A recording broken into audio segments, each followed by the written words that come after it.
Hey, if you want to learn how to properly flash a chimney without the use of trims or sealant, stay tuned. Should be a good video. Hey guys, welcome back to ASM 101. I am Alex. In today's video, we're going to be going over how to lay out, fabricate, and install the front corner panel on a chimney. Guys, this is the third video in a 5-part series where we go over every single step on how to properly flash a chimney that will never leak for the life of your roof. Stay tuned, should be a good video. All right, let's start by getting our wall abutment measurement. This is the upper part of the detail that goes up the face of the chimney. This 45-degree line we're putting in is just a layout line.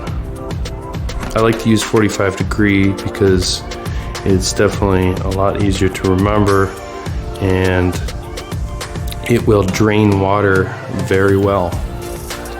All right, now that we have those measurements, let's drop in our wall abutment height, water check, and wall abutment height.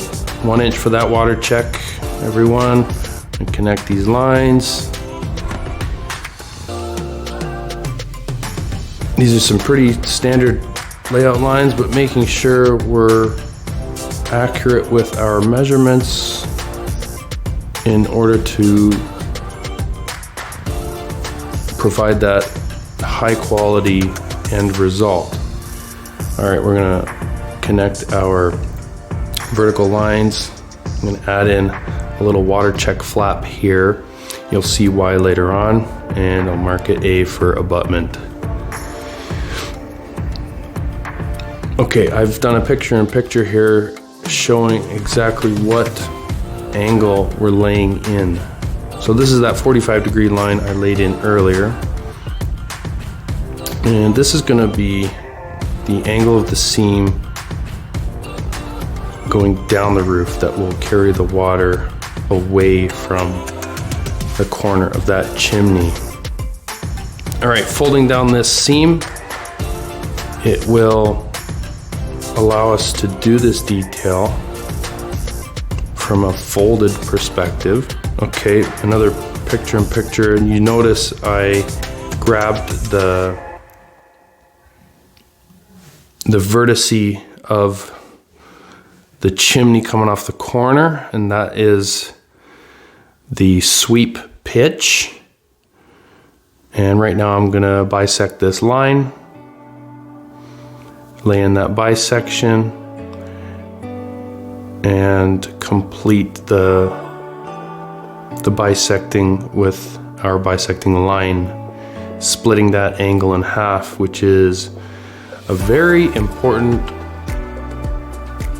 skill to develop when doing these folded details. I can put a link to the video in the top right corner showing to you in better detail how to bisect a line. All right, here we're laying in our male seam allowance off of the sweep angle. And guys, make sure to stay tuned to the end of the video. There's a lot of information packed into this one. Watch it, rewatch it, practice, and ultimately the best way to learn this is by doing it. So do it over and over again and you will just get better and better. All right, the reason why I drew this line coming out of the middle point is to show you exactly the allowance for the sweep. So it's twice the height of the seam coming out of that corner. All right, so we're gonna notch for our pinch seam here. I'm gonna put another card up in the corner to another video on how to lay out this pinch seam and get the jig that we're using here.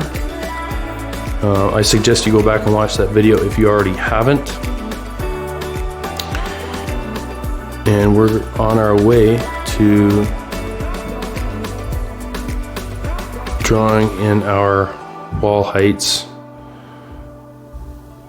This is very important.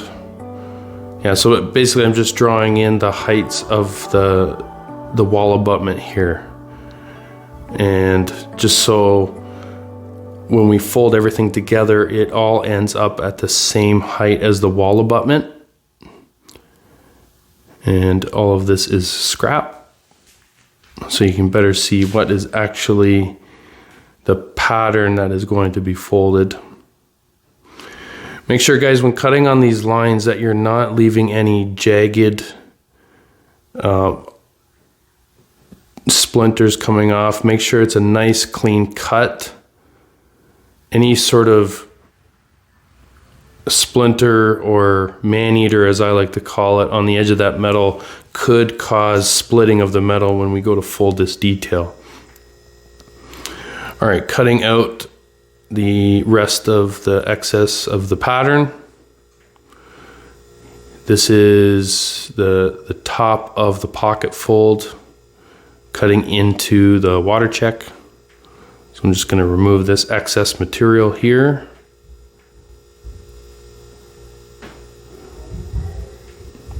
Just going to mark in some reference words for you guys, kind of denoting exactly what is what.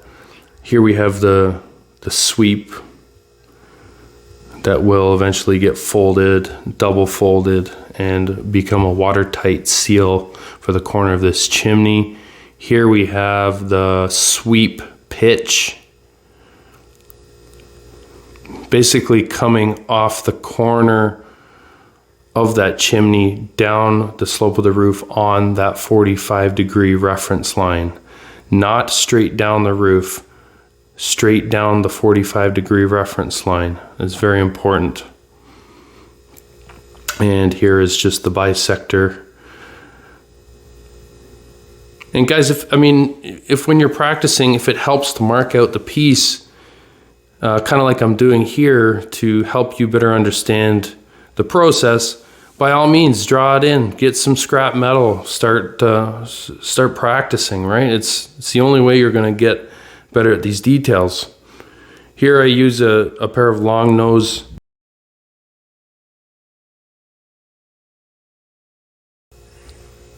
needle nose pliers to start the pinch seam.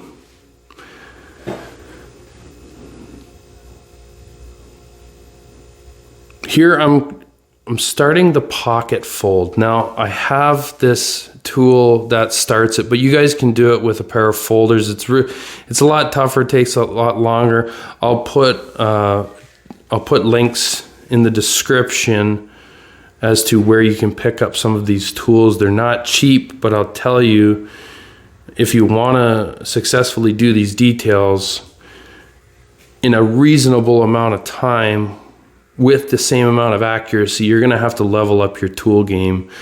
That is without question. All right, so as you can see, I'm working these Langle lines that I've dropped in. It's very important to maintain the folds as we're bringing up the pattern. My folders, again, I'll put a description, I'll put a link in the description below as to where you can get some of these folders. They're really high quality tools, and they have a deep bending allowance on them, so you can reach right in there across the whole pattern and bend exactly where you need to. But I'm bending out on this line right here. As you can see, the bisecting line is bent inward, and my chimney side line and my sweep pitch line are bent outward. So it's kind of an in and out scenario with that pocket. And all I'm doing is I'm just working this piece along those lines, little by little, working those lines, keeping them accurate, nice sharp bends. I mean, take your time here. There's no need to rush.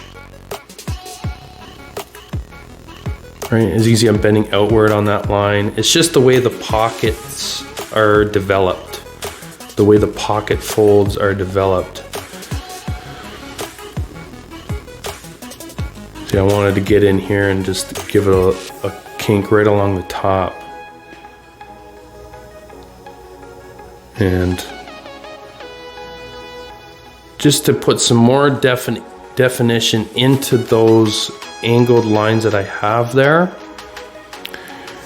before I can bring it together kind of with my hands here. Now I have my two lines, they're gonna meet each other. Make sure of that. If not, you can adjust with a pair of round needle nose pliers in the back. But if your layout's right, you don't need to adjust. I have a really strong pair of folders here. I'm going to show you picture in picture here what's happening on the outside and the inside as I'm squeezing. You can see the sweep pitch line is going to get squeezed in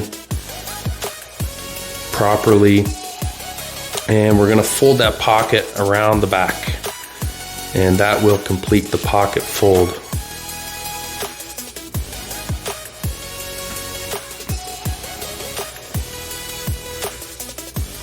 This will help with dropping it onto the chimney and not having to notch the metal to angle it up. There are no pinholes in these details. I'm going to bend our clip, get our clip into place on the back side of the sweep seam. I'm going to throw a clamp on it, get some screws in there, get some pancake head screws in there. Fold it over, nice and sharp bend here, guys. I like to cut them off and dolly them in. Makes it nice and super tight. All right, the starting of the pocket fold, we're gonna single sage seam up as far up as possible, and then get my EPDM rubber to protect the paint as we double fold. Make sure to put protection in there, otherwise you're gonna scratch everything up real good.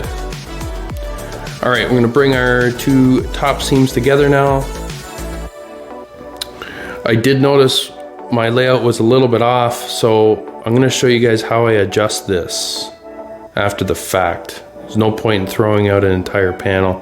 Just take my needle nose pliers, throw them in and twist upwards, kind of sucking that material up towards the chimney, and then I can back it over. And as you can see, my lines are nicely lined up, and the female is below the male, as you can see there. So the male is up inside the female. You can squeeze them together, get the dolly out, get them nice and close, get them nice and tight.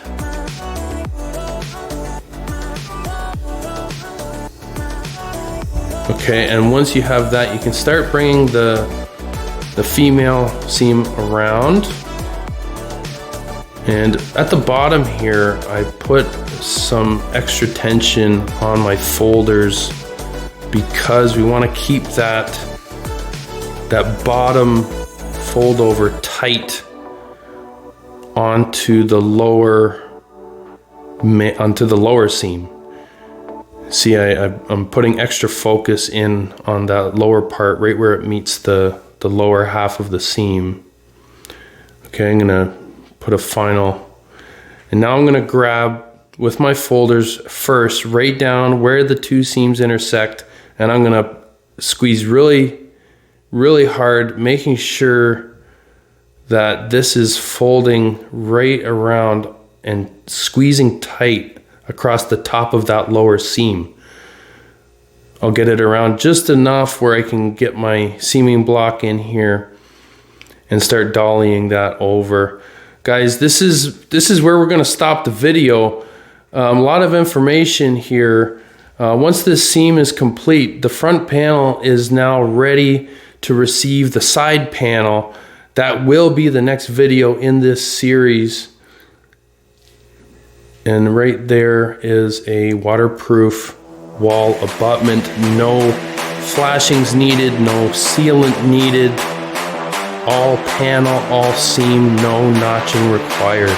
Guys, this is not gonna let water, and if you enjoyed the video, hit subscribe. Thanks for watching. Here's some more videos that you can enjoy. See you on the next one.